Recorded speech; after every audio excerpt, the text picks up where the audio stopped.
And we're live. Moneyline Monaco, Thursday night, a week out from Halloween. Football season humming, zipping. Thursday night action. Absolutely electric factory with Cooper Kupp back in the mix. On the prop board, we'll be talking about LA Rams hosting the Minnesota Vikings. Alex Monaco talking to you from the Sports Gambling with Moneyline Monaco podcast. Please subscribe, rate, review, goes a long way. At Moneyline Monaco on social. Coming off, I'm not gonna lie. Took a couple sleeps to get over it. It's one of those losses Monday night before we get into all things Rams, all things Vikings. You know, this has been a public little 2-week burst here where the Vegas sharps and the minority of course, this betting world in the first month smokes the public. I mean, September was you're picking up part-time jobs unless you're fiscally responsible. It was a slaughtering. And then here we come as we're in week 8 now, week 6 and 7, a little bit of a tide turn. Now we're seeing road favorites being prevalent. What a run road favorites are on. Obviously, we had a theme first month of the season, large numbers, 5.5, 6 or more, continuing to cover. But we sit here in an interesting spot on a Rams hosting Thursday night Vikings game. And I'm off a loss that, just to put a button on it, I could not spin in my noggin. And this is when, if you listen to me, you can capitalize and fade me. I'm a Southern California kid. I love my Chargers. I hate my Chargers. I didn't understand how they were -1.5 closing line Monday night in the ESPN Plus game. I didn't get it. I didn't understand it. I couldn't comprehend it. The Arizona Cardinals, I'm just going to come to this conclusion, might be the hardest team to pinpoint in the betting game. If I sat here and I tried to predict, fade or follow NFL teams week to week and just focused on one team, I would sit here and contest, maybe next to the Jacksonville Jaguars. This year, not as much because they're just not good. The Arizona Cardinals might be the most difficult team to figure out. I mean, they will lose games by halftime against Green Bay, halftime against Washington, and they beat the Rams, who we're talking about here on the show, and they beat a very well-coached, disciplined, except for obviously that game Monday night, LA Chargers team, top 2 defensively. Sometimes these lines tell you what Vegas wants you to think, and let's try to catch you before you hit a button that thinking is actually sorely incorrect. You sit there and you go, Cardinals, Chargers, pick 'em game. Excuse me. Give me the LA Chargers. So here we have it. Setting the table, Vikings, Rams. Let's get into it. Is this an easy line? Is this a difficult line? It's a 2.5-point spread as we talk. This is game day. Typically record these day before. It's NBA opening week. I've been slammed. So we're doing it on game day. And we're getting it a little closer on the program to game time. And we have seen already professional money grab a number that's long gone. The LA Rams at a moment this work week were at 3.5, and the number predominantly sat at 3, and now we're at 2.5. The LA Rams are plus 2.5, plus 120 tonight on the money line, 48.5, the over under. And we have a Rams team off a Raiders win and a Vikings team off their first loss. And if you follow the show, I love the Detroit Lions last week against Minnesota Vikings. And if you've been following the show all football season, I don't really love the Minnesota Vikings. I think it's a great story. I think this is a coached up club. The Darnold comeback tour, the off-Broadway show selling flyers week 1, now back on Broadway week 8. Sammy D back in the biz, just reincarnated, revitalized, thanks to this guy behind me on the whiteboard, Kevin O'Connell. But this is just a well-coached Minnesota football team. And however you want to spin it, they have showed up in a few spots that you would sit here week 8 and look back and go, man, they played some impressive football.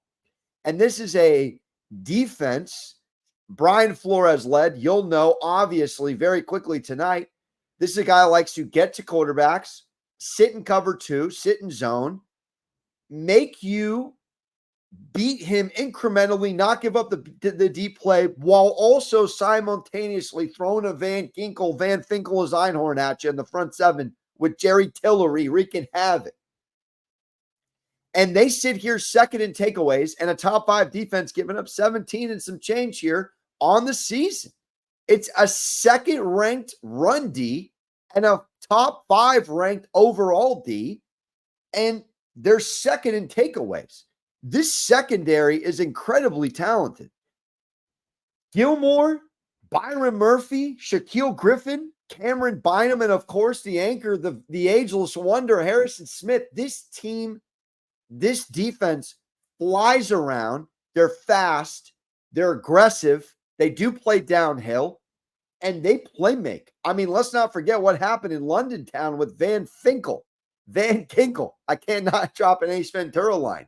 I mean, guy goes pick 6. Aaron Rodgers hasn't had good body language since. So the narrative is Vikings off an L, probably sitting here at 2.5 with Cooper Kupp now talking the other side, Rams off a win, coming back in the fold. They're saying Puka Nacua is potentially going to dance tonight, but Puka Nacua is nowhere near the prop board, and he is not telling me on my fantasy team, as I've obviously been very patient here, that he's someone you want to throw in tonight. I'm also a Cooper Kupp owner because I got a few fantasy clubs, a lot of friends over here. That's essentially good to go. And Cooper Kupp changes an entire flow of Sean McVay approach when we're talking about a Rams team that's just been running the football well, getting healthier. They're missing their left guard tonight, which has been the case all season. But essentially, they've been getting healthier. And if you look at one blowout aside from Arizona, they've played their schedule pretty tight, pretty close. Couple of spots where maybe you would have hoped for them to cover. So 1-5 against the spread Rams club and a 5-1 against the spread Vikings team. This 2.5 number makes me sick on so many levels from a betting perspective because of how important 2.5 has been and how much more of an impact just 2024's flow of football with 2-point conversions. You saw a 2-point conversion in a Vikings game last week, pivotal, and a 2-point result in last week. And here we are, and I wish I was kidding, but how I'm breaking down this game and how my gut is going back and forth, my gambling gut here. 2.5 versus where the line was earlier in the week, 3.5, 3. You got to look at it a little different. So you have, obviously, you got Shula as the DC here for the Rams, and obviously they play zone as well. Now, this is a Rams D. They're a bottom 3 rush D.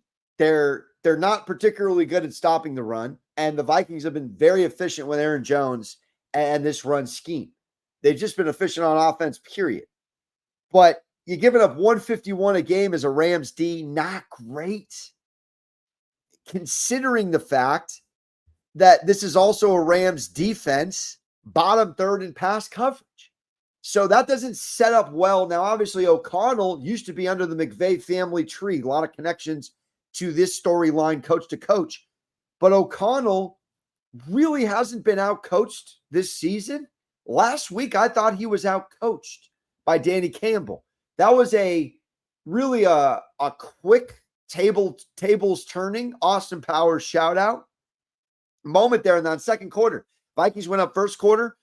Lions, I got the Lions at plus 7.5. I tweeted it out. You got them at over 3-1, down double digits early. And just like that, they take a 2-score lead by halftime. And you never look back. You could have middled that game. You could have double Costanza dipped. You could have bought and sold. You could have rebought in. A lot of live betting opportunities in that Vikings-Lions game. But the reality is they gave up a 21-0 routing in the second quarter, and that was really the game. So timing-wise, bringing it into which side I'm on, obviously talking X's and O's here, but just timing-wise, I don't love backing the Rams off a win, and I don't love fading the Vikings again and off a loss. Football psychology comes into a lot of my decision makings with which side I'm going to be on. Sometimes I get burned with the number. I mean, I thought my Packers minus 2.5 was nails last week, and obviously we missed it by a hook. But the cap and the thinking was correct in them winning the game. Again, this could come down to the number. Can we get the right number? 3.5, 2.5, 3 in this spot? But all we know is that the Vikings have quality wins here against a San Francisco team that's a tough out, a Houston team that's a tough out, a Green Bay team that's very well coached. And if this game becomes a shootout, even though it's juiced to the under, you got to like to think Minnesota probably figures it out. Now, home teams in this spot since 2019, 37-55 against the spread as just a home dog against a public road favorite. It's not a great spot. It actually leans the other way. It leans towards Darnold and the Vikings. It's arguably, though, on pushback, a bad scheduling spot for Minnesota. You're going from a Detroit game on a short week turnaround against the Rams, and the Rams just got their pieces back. So without going on and on and on, I'm essentially racking my brain as to, does this game come down to who has the ball last? Does this game come down to situational football? Because if it comes down to who has the ball last, that's a Stafford. That's a Stafford, probably Rams plus money ticket you rather hold. But if the game comes down to the entirety of flow and who plays more fundamental and who plays more buttoned up, I mean, Vikings, more takeaways. Vikings, better turnover differential. They give the ball away less. They're more efficient on offense. The Rams, I mean, if it's which trenches with that fundamental approach coupled into a formula for the answer, I got to go Vikings here. I don't feel great about it because it's the public side. The professionals are out to play in this one in a big way. And I struggle with that, knowing the access to information that I have and the gambling gut that I possess. Again, if the Vikings beat the Lions last week, I'll probably lean Rams. And Rams +3 would be a nice, cozy spot to sit in tonight. But this is a Vikings team with a lot to prove in a very hungry division with a lot to prove and no time to waste. I mean, I didn't sit here and agree wholeheartedly that the NFC North was the best division in football when we were rolling out September football. And I had to sit here and stand incorrect. This is the best division in football. And I don't feel great about Stafford's protection tonight. I mean, this is a Rams offensive line that protects good, not great, but it's a Flores defense that gets to the quarterback and mucks it up, and they zip around, they fly around. I sit here and I go, is Tutu Atwell and Jordan Whittington and Kobe Parkinson enough to compete against a Flores defensive scheme? I don't think so. I don't think it's enough. Having said that, I do like a couple of props tonight. I sit here and I like, without hesitation, Cooper Kupp across the board. Cooper Kupp sits as we speak, and health is prevalent. He hurts himself. They get him on a pitch count. We're cooked. But it's sitting at 67.5. 67.5. His reception number is sitting at 6.5. If he catches 7 balls tonight, we cash a ticket. I mean, you can wrap your head around 2.5 all night and just sit here and go, you got no Puka, no Kupp for a month of football, throwing the Tutu and Tyler Johnson and Demarcus Robinson. He's going to throw to Kupp. Look at week 1 against the Lions. 14 receptions on 21 targets, 110 and a tutty. To me, it's a perfect night to back him 100 yards plus, 7 catches plus with a touchdown, putting it all in a nice cheeky parlay, and I'll do it for you right now, just for the payout. This is just a Cooper Kupp evening. Obviously, they're going to sit in zone. They're not going to let him beat him deep. But what do veteran quarterbacks do better than significantly younger quarterbacks in this league? They take what the defense gives you. You don't think that Flores is okay with giving check down receptions before markers all day long without giving up the big play? Forget about it. That's exactly what's going to happen tonight. Pressure, cover 2, good amount of cover 4, scheme. But what is Cooper Kupp going to do as a savant route runner? He's going to get in those pockets and find those holes and find those zones, those zone pockets, and catch balls. And if you get him at 7 catches, 100 plus yards and a tug tonight, it pays plus 443. I think it's a gorgeous piece of work, if I don't say so myself. And I'm absolutely going to throw it up for people to tail. And this is a fun thing to do if you feel like a guy's going to eat, and you can do it in NBA. This is a stack receptions kind of thought. Okay, you could do it with receiving yards, but we kind of are thinking he might not break out for a big play, but he might just stack receptions. Well, 8, 9, 10, 11, 12 are all plus money. And if you get Cooper Kupp 12 plus receptions, plus 750. 100 down to win 750 back. 11 receptions, plus 550, excuse me. And double digits plus 360. Oh, 3.5 times your money, 10 cents more, plus 360 for 10 catches for Cooper Kupp with no Puka Nacua tonight? I'm sorry. It has to be in the conversation. A stackable evening for Cooper Kupp to hit double-digit receptions.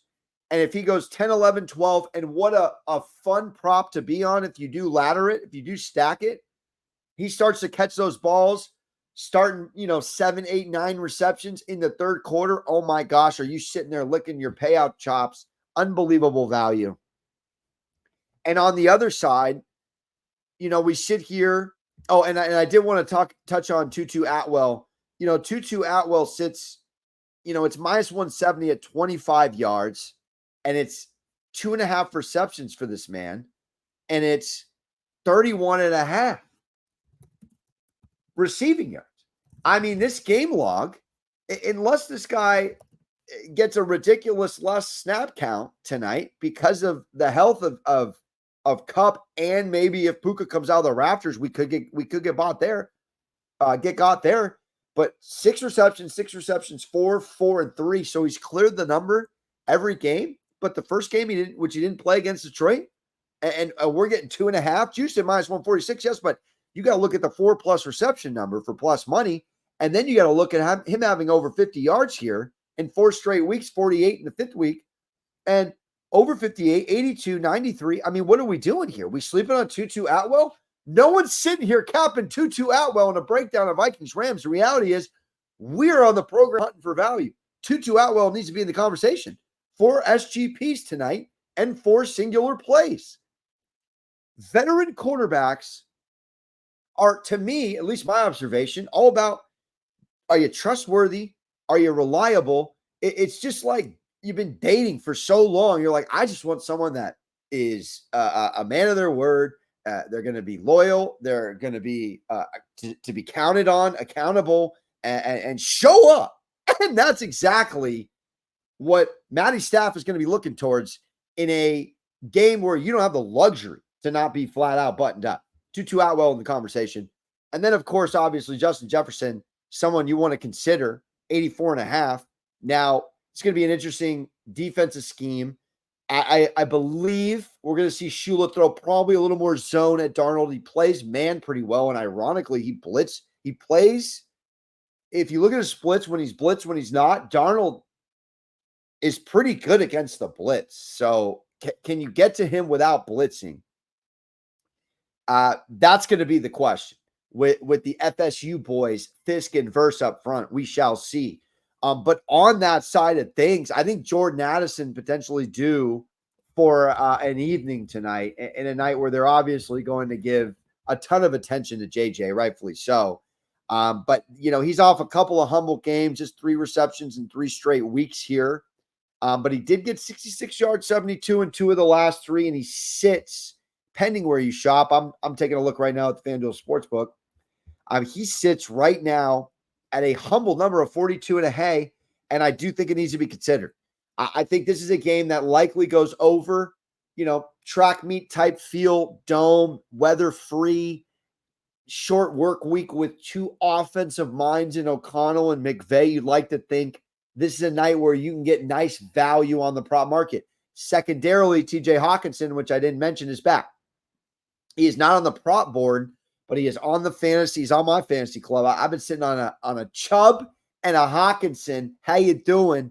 For a month and a half here, and he's at 6.5 on Yahoo for tonight's projection. Not saying, obviously, to back him, just saying thought process-wise, how maybe a Shula defense scheme works. Does everyone sort of give a little less attention to a number 2 type receiver like Jordan Addison? And obviously, we've been seeing Naylor get in the mix. But I think it's kind of a Jordan Addison type evening. I kind of got an inkling he catches a tug.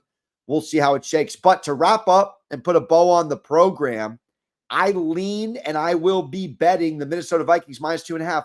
It's a tough thought, and it's not a great feeling, but you got to do what you got to do, baby. And I am on the public side, but I can't do this Rams plus 2.5. I'm too late. I've lost out on the value.